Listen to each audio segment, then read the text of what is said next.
عالم اسلام کے عظیم مفکر، فارسی اور اردو زبان میں مسلمانوں کے قومی شاعر، تصور پاکستان کے خالق، حکیم الامت، فلسفی، وکیل اور معلم سر ڈاکٹر علامہ محمد اقبال سیالکوٹ میں کشمیری شیخ نور محمد کے ہاں 9 نومبر 1877 کو پیدا ہوئے۔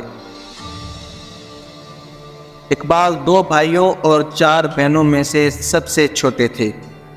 ابتدائی تعلیم مکتب میں پائی، پھر اسکاج مشن اسکول سیالکوٹ سے میٹرک کیا۔ ایف اے کا امتحان اسکاج مشن کالج سیالکوٹ سے پاس کر کے گورنمنٹ کالج لاہور میں داخل ہوئے۔ بی اے میں انگریزی اور عربی کے مضامین میں 2 طلائی تمغے حاصل کیے۔ 1899 کو فلسفے میں ایم اے کیا اور اول آئے۔ اقبال کی ابتدائی تعلیم میں مولانا میر حسن کی تربیت کا بڑا حصہ تھا۔ مولانا عربی اور فارسی کے استاد تھے۔ پہلے اسکاج مشن اسکول اور کالج میں پڑھاتے رہے۔ اقبال میں جوہر قابل دیکھ کر انہوں نے ان پر خصوصی توجہ فرمائی۔ اقبال کو بھی ان سے بے پناہ عقیدت تھی۔ یہی وجہ ہے کہ جب حکومت نے آپ کے لیے سر کا خطاب تجویز کیا تو اسے اس وقت تک قبول نہ کیا جب تک کہ مولانا کو شمس العلماء کا خطاب نہ مل گیا۔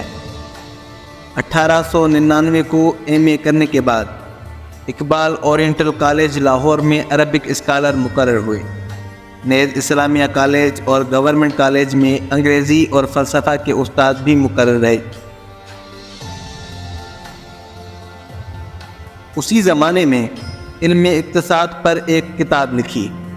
اقبال کی شاعری کا آغاز طالب علمی ہی سے ہو چکا تھا۔ شروع میں داغ دہلوی سے اصلاح لیتے رہے۔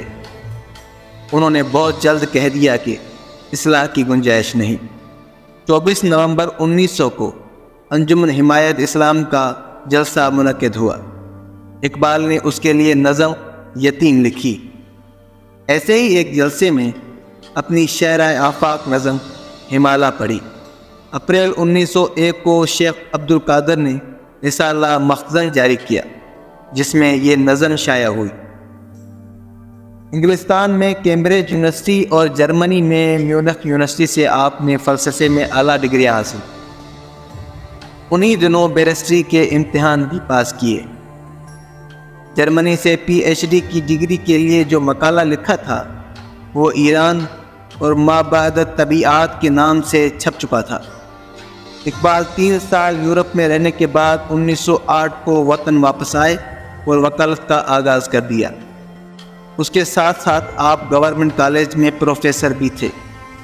1.5 برس کے بعد آپ نے پروفیسری چھوڑ دی، تاہم آپ یونیورسٹی کے ساتھ ممتحن کی حیثیت سے منسلک رہے اور وکالت ہی کو بطور مستقل پیشہ اختیار کر لیا۔ یورپ سے واپس آ کر اقبال کی قومی نظموں کا آغاز ہوا۔ شکوہ، جواب شکوہ، شمع اور شاعری، خضر راہ وغیرہ اسی دور کی یادگار ہے۔ 1915 کو آپ کی فارسی مثنوی اسرار خودی شائع ہوئی۔ 3 برس بعد رموز بے خودی شائع ہوئی۔ ان کتابوں میں آپ نے اپنا مشہور فلسفہ خودی پیش کیا۔ آخری مجموعہ ارغمان حجاز آپ کی زندگی میں تیار ہوا۔ 1922 کو حکومت برطانیہ نے علامہ اقبال کی ادبی خدمات کے پیش نظر سر کا خطاب دیا۔ اسی سال آپ پنجاب کی مجلس قانون ساز کے رکن منتخب ہوئے۔ 1929 کو مدراس حکومت کی درخواست پر جنوبی ہند تشریف لے گئے اور وہاں اسلامی افکار کی جدید تشکیل پر 6 لیکچر دیے، جن میں بعد ازاں 1 لیکچر کا اضافہ ہوا۔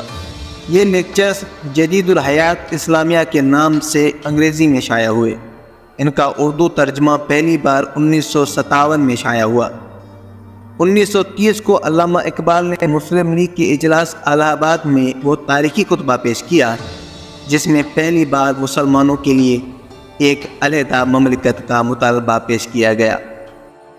1931 کو آپ گول میز کانفرنس میں شریک ہونے کے لیے لندن تشریف لے گئے۔ واپسی میں اسپین، ترکی اور فلسطین وغیرہ کی سیاحت کی۔ اس کے بعد مسلم کانفرنس کے صدر کی حیثیت سے اسلامی نسب العین کے تحفظ اور مسلمانوں کے قومی حقوق کے اصول کے لیے سرگرم رہے۔